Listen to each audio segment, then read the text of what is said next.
Dr. Elena Rodriguez was drinking her morning coffee when the emergency message arrived. The bright red light on her communication panel blinked urgently, and she knew this meant trouble. She set down her cup and pressed the button to receive. The transmission, the holographic image of Commander Vex, appeared in front of her desk. Vex was a tall, blue-skinned alien from the Zephyrian Council. His 4 eyes looked worried, and his voice carried a tone of desperation that Alina had never heard before. Dr. Rodriguez, Vex began. We need your help. The Galactic Research Council has been working on a problem for 50 years and we have failed. We are asking humanity to join this mission because we have no other options left. Alina leaned forward. In her chair, she had been working as a xenobiologist on the research vessel Starlight Explorer for 10 years. She had studied many strange alien life forms, but this sounded different. More serious? What kind of problem are we talking about? She asked. Vex's image flickered slightly before he continued. We discovered a creature on planet Kepler-4 for to see. We call it Subject 7. This being has abilities we cannot understand. It can change its shape, it has powerful psychic abilities, and it seems very intelligent, but we cannot communicate with it. Alina nodded, taking notes on her tablet. Have you tried the standard communication protocols? We have tried everything, Vex replied, his voice growing more frustrated. The Zephyrians attempted telepathic contact for 20 years. Nothing worked. The Nexus Collective used their most advanced analysis machines. The creature's biology changes too fast for their computers to understand. Even the ethereals, who are beings of pure energy, could not make sense of it. This was getting more interesting by the minute. Alina had great respect for all 3 of those alien species.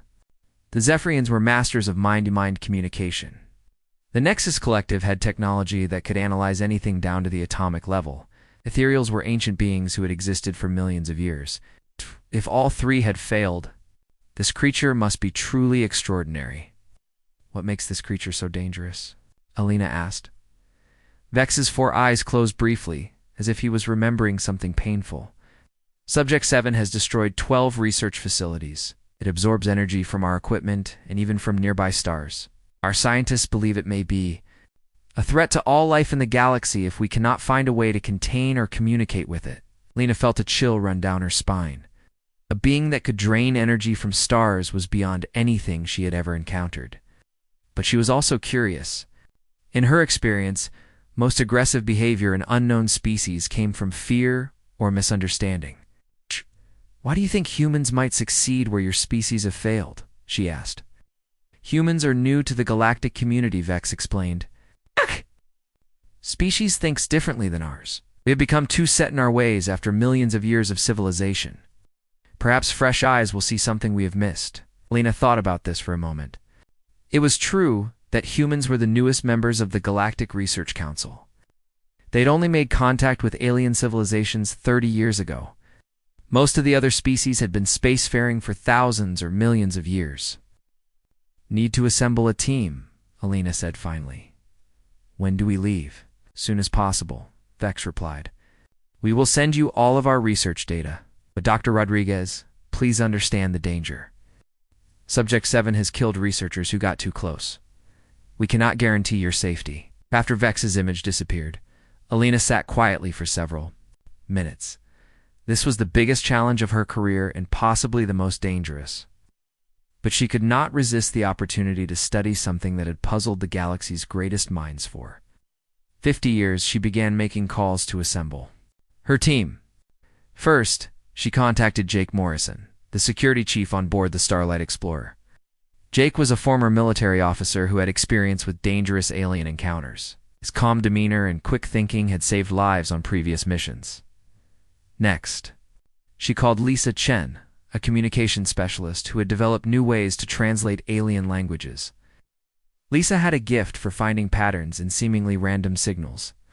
If anyone could find a way to communicate with Subject 7, it would be her. Alina was reviewing the mission requirements when she remembered a problem. Her 8-year-old daughter Emma was supposed to visit the ship next week for the annual Take Your Child to Work program. With this urgent mission, Alina would have to cancel Emma's visit or find alternative arrangements. She called her ex-husband, Mark, who lived on Earth. Mark, I have an emergency mission. Can you take Emma for an extra week? Sorry, Elena, Mark replied. I'm leaving for a business trip to Mars tomorrow. I'll be gone for 2 weeks. Elena sighed. Emma's grandmother was visiting relatives on Europa, and her sister was busy with her new baby. She looked at the mission timeline again. The Galactic Council wanted them to leave in 3 days. There was no time to find other arrangements. An idea occurred to her. The Starlight Explorer had excellent educational facilities for crew members' families. Emma could stay in the children's section while Alina worked on the mission. It was not ideal, but it was the only solution. 2 days later, Emma arrived on the ship with her backpack full of books and games. She was a curious child with dark hair and bright brown eyes that always seemed to be observing everything around her. Alina had always been amazed by Emma's ability to notice details that adults missed. Mom, why do you look worried? Emma asked, as Alina showed her to the children's quarters. I have a difficult job to do, Alina explained. There's a creature that no one can understand, and we need to figure out how to communicate with it. Nodded seriously.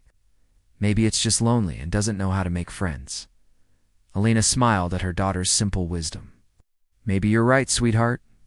The next morning, the Starlight Explorer left Earth's orbit and began the journey to Kepler-4 for to see.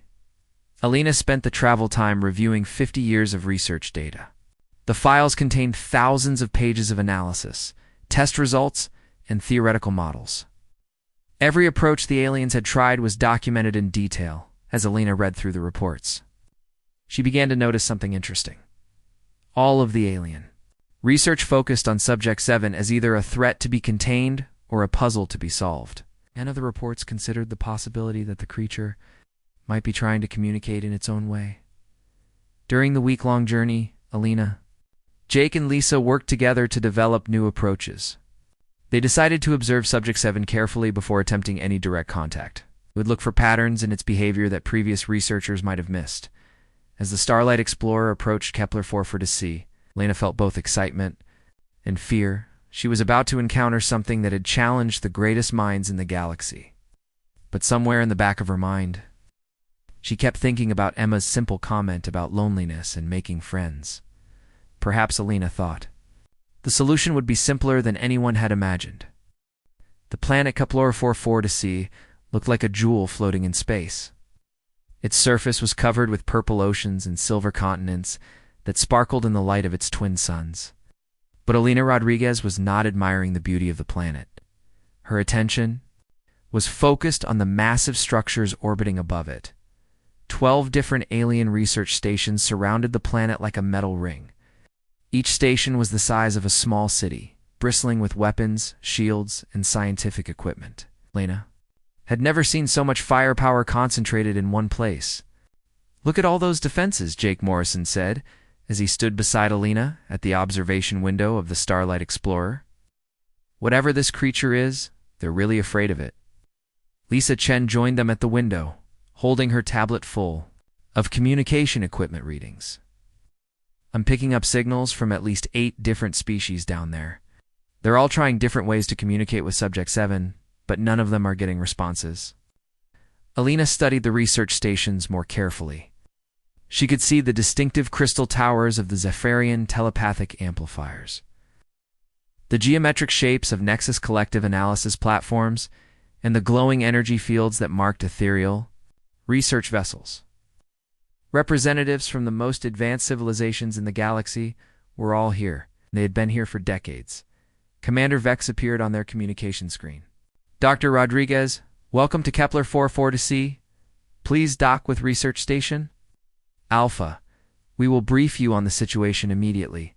The docking process took 30 minutes. Lena had to leave Emma in the ship's children's area with strict instructions to stay there and not wander around. Emma promised to be good, but Alina could see the curiosity in her daughter's eyes. Emma had always been fascinated by alien technology. Research Station Alpha was enormous inside. The corridors were wide enough for 3 different alien species to walk side by side comfortably. Alina, Jake, and Lisa followed Commander Vex through hallways lined with scientific equipment that hummed and blinked with activity. The briefing room was filled with representatives from 12 different alien species. Alina recognized some of them from her studies. There was Dr. Keth from the Nexus Collective, his metallic body gleaming under the lights. Ethereal Sage Yan floated near the ceiling. Her energy formed shifting colors as she communicated through thought. Several other beings sat or stood around a large holographic display in the center of the room. "Show him Subject 7, Commander," Vex said to the technician operating the display. The hologram activated, and Alina gasped. In the center of the display was a massive crystalline structure on the planet's surface. The structure was beautiful, like a cathedral made of living glass that stretched high into the sky. But what caught Alina's attention was the creature. Moving inside it, Subject-7 was unlike anything Alina had ever seen. Its body seemed to be made of liquid light that constantly changed shape and color. Sometimes it looked like a giant bird with wings of pure energy. Other times it resembled a flowing river of stars. As Alina watched, it transformed into something that looked almost like a huge flower, then shifted again into a pattern that hurt her eyes to look at directly. "How big is it?" Alina asked. "Approximately 50 meters tall," Dr. Keth replied, his mechanical voice echoing in the room. "But its size changes depending on its current form. How'd we have recorded it as small as 10 meters and as large as 100 meters? What do you know about its abilities?" Lisa asked, making notes on her tablet. Ethereal Sage Yan's voice appeared directly in their minds through telepathy. "It can manipulate energy in ways we do not understand. It has absorbed power from our research equipment, drained energy from fusion reactors, and even drawn power directly from this system's suns." Alina felt a chill. Being that could drain energy from stars was incredibly dangerous. "Has it ever tried to leave the planet?" "No," Commander Vex replied. "It remains in that crystalline structure. We believe the structure may be some kind of nest or home, but we are not certain. It was there when we first discovered the creature 50 years ago." Jake leaned forward in his chair. "You mentioned that it has destroyed research facilities. What exactly happened?" The room fell silent for a moment. Alina could sense the discomfort of the alien researchers. Dr. Keth finally spoke. 12 research teams have attempted direct contact with Subject 7. Each time, the creature became agitated and released energy bursts that destroyed the facilities and killed the researchers. We now maintain a safe distance of 10 kilometers. "But it doesn't attack the orbital stations?" Alina asked. "No," Commander Vex confirmed. "It only becomes hostile when researchers try to enter its territory or get too close to the crystalline structure. From orbit, we are safe." Alina studied the holographic display more carefully. Subject 7 was moving around inside the crystal structure, but its movements seemed random. Sometimes it would rush to one wall of the structure, then quickly move to another area. Other times, it would hover in the center, rotating slowly. "Have you tried simple communication methods?" Lisa asked. "Light patterns, mathematical sequences, basic sounds." "We have tried everything," Ethereal Sage Yan replied telepathically. "Zephyrian telepaths have attempted mind contact for 20 years. Nexus Collective computers have broadcast every known communication protocol. We have sent light signals, radio waves, quantum entanglement messages, and dimensional phase communications. Subject 7 ignores them all." Lena watched Subject 7's movements for several more minutes. It was bothering her, but she could not figure out what it was. The movements looked almost familiar, but she could not place where she had seen similar patterns before. "Dr. Rodriguez," Commander Vex said, "we hope that human perspectives might reveal something we have missed. Your species is new to galactic civilization. Perhaps you will see what we cannot." Elena nodded. "We would like to observe Subject 7 for several days before attempting any contact. Can you provide us with detailed recordings of its behavior patterns?" "Of course," Dr. Keth replied. "We have 50 years of continuous observation data." The meeting continued for 2 more hours. Elena learned that Subject 7 appeared to have a regular daily cycle. It was most active during the planet's daytime hours and seemed to rest during the night. It had never left the crystalline structure, but it had built additions to the structure over the years, expanding it in complex patterns. When the briefing finally ended, Alina, Jake, and Lisa returned to the Starlight Explorer. Alina was exhausted from absorbing so much information, and her head was spinning with theories and possibilities. Emma was waiting for them in the ship's common area, coloring in a book at a small table. She looked up when Alina entered. "Mom, how was your meeting with the aliens?" Emma asked. "It was interesting, sweetheart," Alina replied, sitting down beside her daughter. "We learned about a creature that no one can talk to." Emma put down her crayon and looked thoughtful. "What does the creature do all day?" Alina smiled at the question. It was exactly the kind of simple, direct question that Emma always asked. "It moves around inside its home. Aliens think it's being aggressive, but I'm not sure. Can I see a picture of it?" Emma asked. Alina hesitated. She did not want to frighten Emma with images of something so powerful and potentially dangerous. But Emma had always been fascinated by Alina's work, and she was mature for her age. Alina activated her tablet and showed Emma some of the less dramatic recordings of Subject 7. Emma watched quietly as the creature moved through its crystalline home, changing shapes and colors. After several minutes, Emma looked up at her mother with a puzzled expression. "Mom," Emma said slowly, "why do the aliens think it's being mean?" "It looks like it's playing." Alina stared at her daughter in surprise. "What do you mean, playing?" Emma pointed at the tablet screen. "Look how it moves. It's like when I play in my room.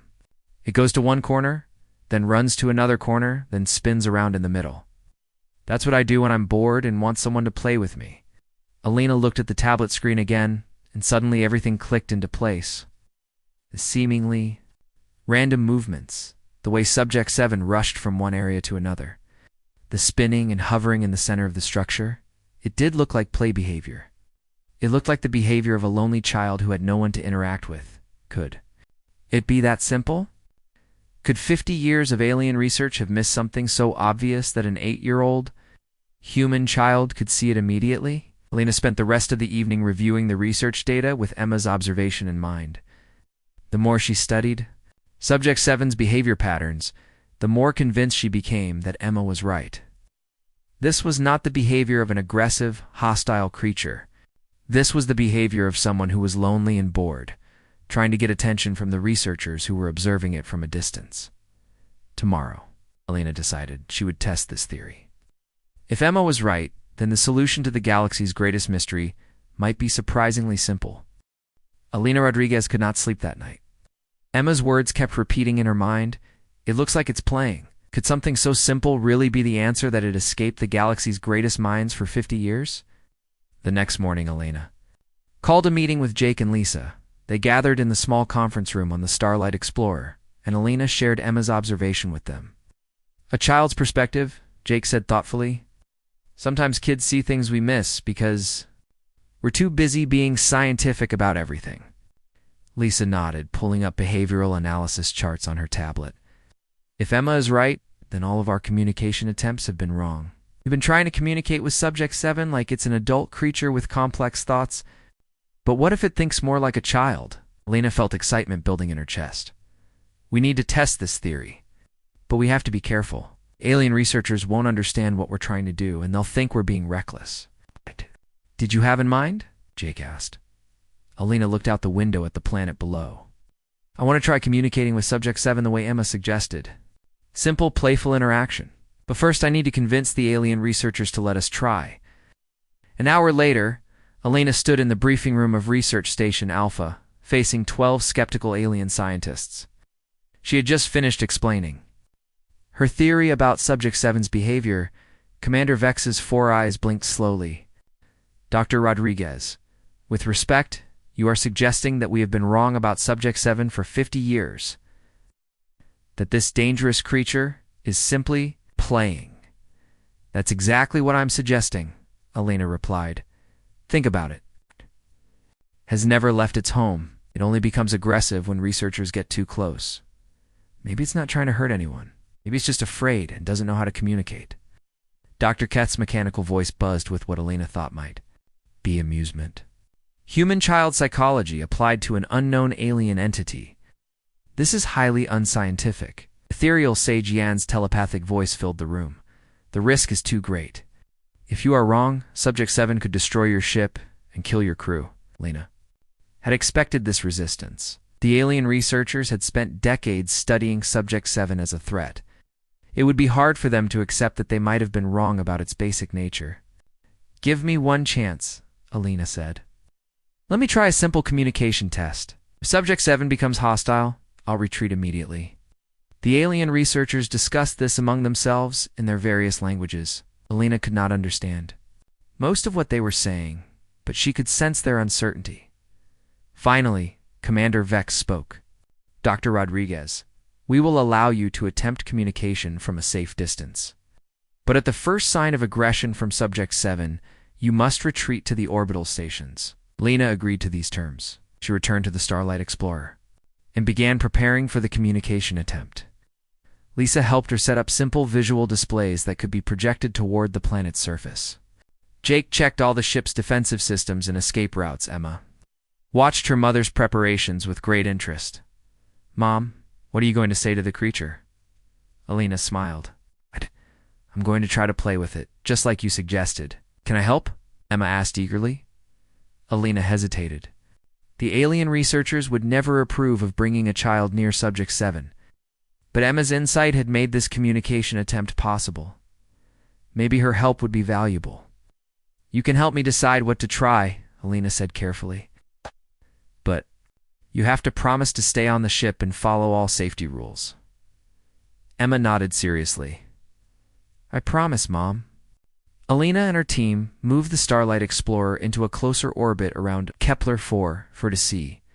They were still 5 kilometers above the planet's surface, much closer than any ship had been in 20 years.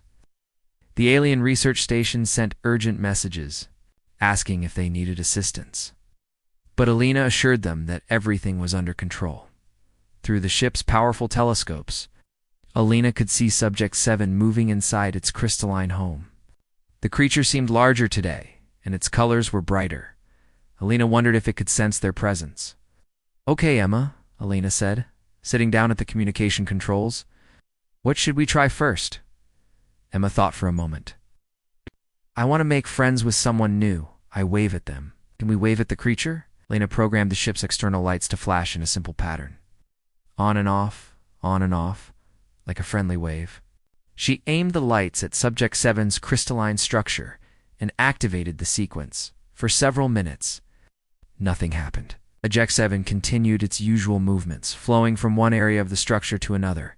Alina was beginning to think the attempt had failed when suddenly the creature stopped moving. Subject 7 hovered in the center of its home. It was perfectly still. Alina held her breath, wondering if she had made a mistake. Then slowly, the creature began to pulse with light.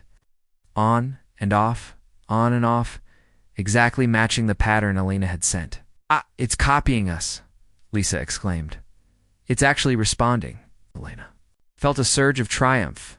Emma had been right. Subject 7 was not a hostile creature. It was trying to communicate. "What should we try next?" Alina asked Emma. Emma was bouncing with excitement. "Try something harder, like a pattern." Alina programmed a more complex light sequence. Short flash, long flash, short flash, long flash. She sent this pattern to Subject 7. The creature watched for a moment, then began pulsing with its own light. Short flash, long flash, short flash, long flash. "Perfect copying. It's learning," Jake said in amazement. "It's actually learning our signals." Alina tried several more patterns, each one more complex than the last. Subject 7 copied every single one without error. But then something unexpected happened. The creature began sending its own pattern. The lights inside Subject 7's crystalline home began flashing in a sequence Alina had never seen before.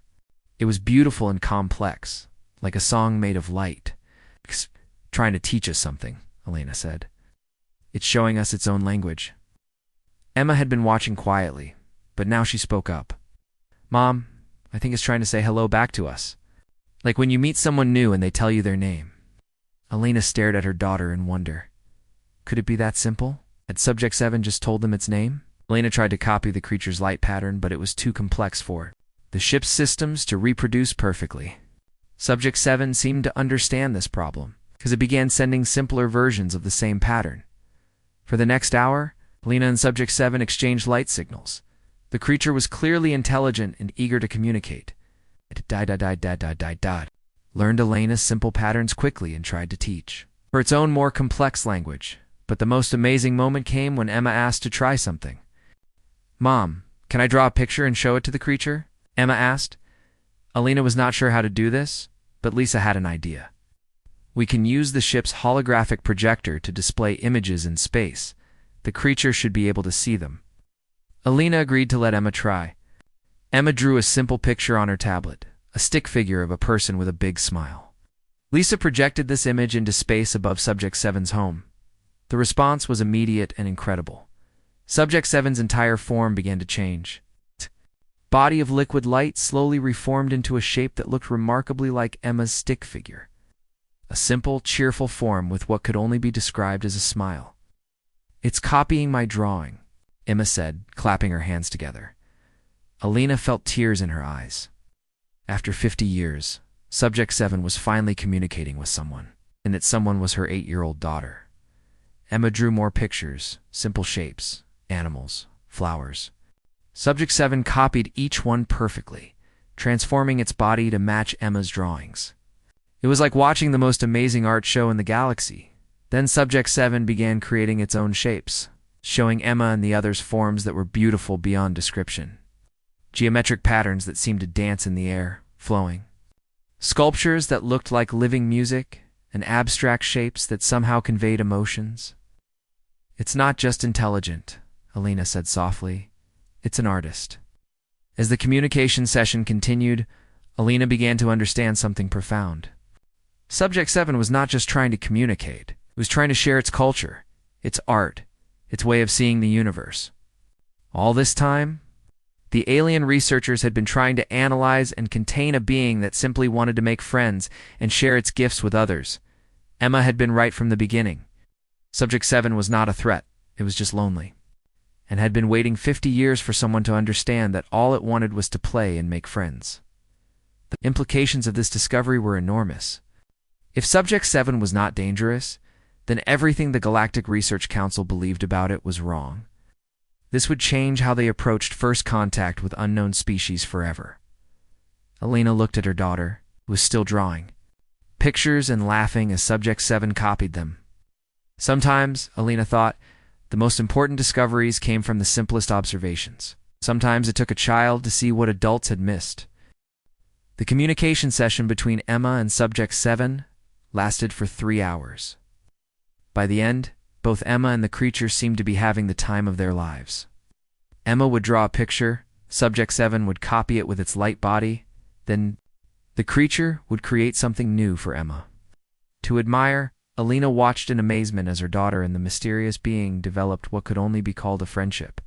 They were playing together across the vast distance between the ship and the planet's surface, sharing art and joy like children in a playground. Finally, Emma grew tired and curled up in her chair for a nap.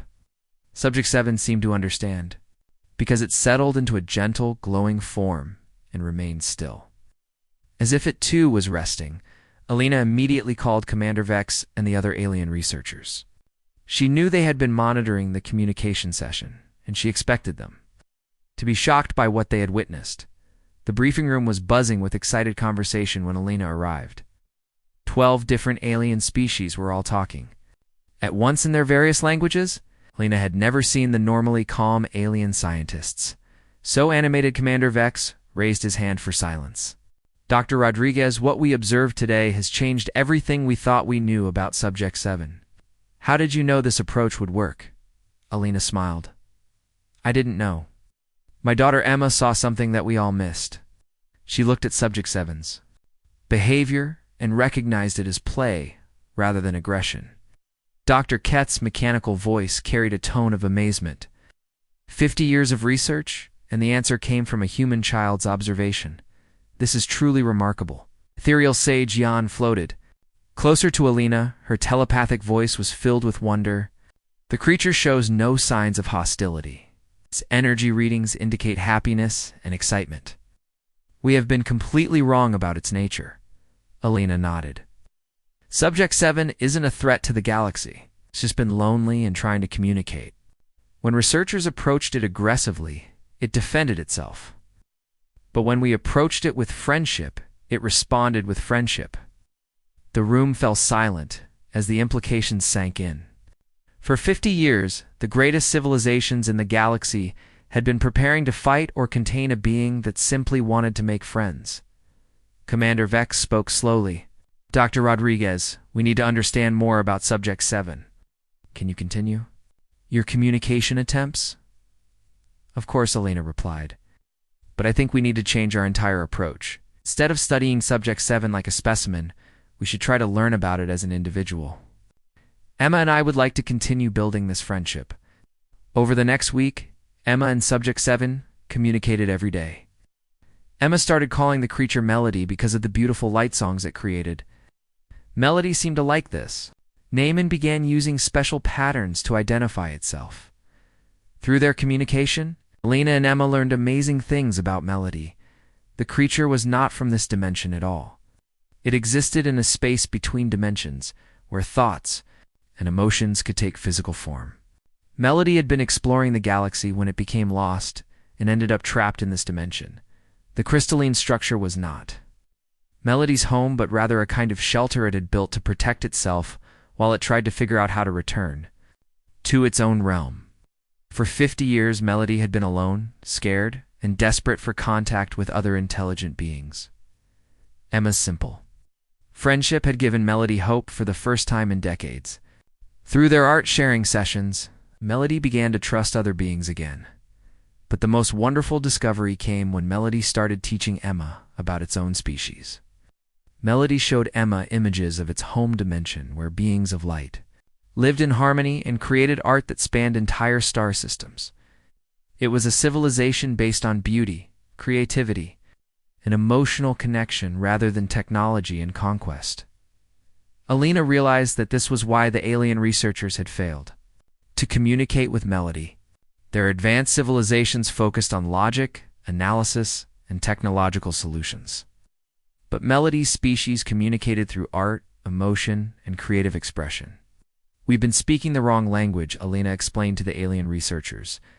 Melody doesn't think in terms of logic and data. It thinks in terms of art and feeling. This revelation led to the development of new communication protocols. Instead of sending mathematical equations or technological signals, the alien researchers began trying to communicate through patterns, colors, and artistic expressions. The results were amazing. Once the researchers started approaching Melody with creativity instead of analysis, the creature eagerly shared knowledge about its home dimension. It taught them about energy manipulation techniques that were based on artistic harmony rather than mechanical engineering. Melody's knowledge revolutionized galactic science. Its understanding of dimensional physics, energy, harmonics, and creative problem-solving opened up entirely new fields of research. But more importantly, Melody's friendship changed how the galactic community thought about intelligence and communication. Emma became famous throughout the galaxy as the child who had solved the greatest mystery in 50 years. But she was not interested in fame. She was happy to have made a friend who understood her love of art and creativity. Emma and Melody continued to share drawings, stories, and games every day. After 2 months of communication, Melody made an amazing announcement. It had learned enough about dimensional physics from its interactions with the galactic researchers to find a way back to its home dimension. But Melody wanted to do something special before it left. Working with Emma and the alien scientists, Melody created a permanent bridge between its home dimension and the physical galaxy. This bridge would allow beings from both realms to visit each other and share knowledge.